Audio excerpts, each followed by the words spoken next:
यीशु ने एक लकवाग्रस्त आदमी को ठीक किया। क्या यीशु ने सचमुच कहा कि तुम्हारे पाप माफ किए गए हैं? मार्क अध्याय 2 पद 1 से 12 और ल्यूक अध्याय 5 पद 17 से 26 में हम यीशु द्वारा एक लकवाग्रस्त व्यक्ति को ठीक करने की कहानी पढ़ते हैं। एक दिन यीशु एक घर में ओवरसीज दे रहे थे और भीड़ इतनी ज्यादा थी कि कोई अंदर नहीं जा सकता था। 4 आदमी एक लकवाग्रस्त आदमी को यीशु के पास लाए, लेकिन भीड़ के कारण वे दरवाजे से अंदर नहीं जा सके।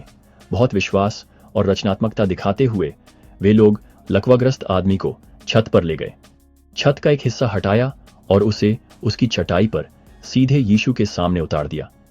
यीशु ने उनका विश्वास देखा तो लकवाग्रस्त से कहा, बेटे, तुम्हारे पाप माफ किए गए हैं। इस बात ने वहां मौजूद धार्मिक नेताओं, खासकर शास्त्रियों और फरीसियों को हैरान कर दिया। वे मन ही मन सोचने लगे कि पापों को केवल परमेश्वर ही माफ कर सकता है। ये कौन है? यीशु उनके विचार जानकर उनसे पूछने लगे कि वे ऐसा क्यों सोच रहे हैं। फिर उन्होंने पूछा कि लकवाग्रस्त व्यक्ति से कहना क्या आसान है, तुम्हारे पाप माफ किए गए हैं, या उठो, अपना बिस्तर उठाओ और चलो। पापों को क्षमा करने के अपने अधिकार को दिखाने के लिए यीशु ने लकवाग्रस्त व्यक्ति से कहा, उठो, अपना बिस्तर उठाओ और घर जाओ। तुरंत वह आदमी उठा, अपनी चटाई ली और सबके सामने चलता हुआ बाहर चला गया। भीड़ चकित रह गई और परमेश्वर की महिमा करते हुए बोली, हमने ऐसा कभी नहीं देखा। यीशु के शब्द तुम्हारे पाप माफ किए गए हैं न केवल करुणा की अभिव्यक्ति थे, बल्कि उनके दिव्य अधिकार की घोषणा भी थे।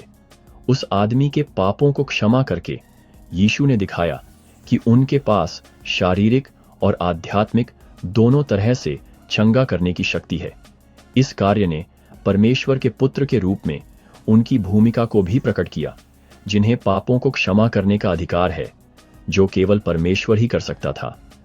लकवाग्रस्त व्यक्ति को ठीक करने की कहानी हमें विश्वास की शक्ति और क्षमा के महत्व के बारे में सिखाती है।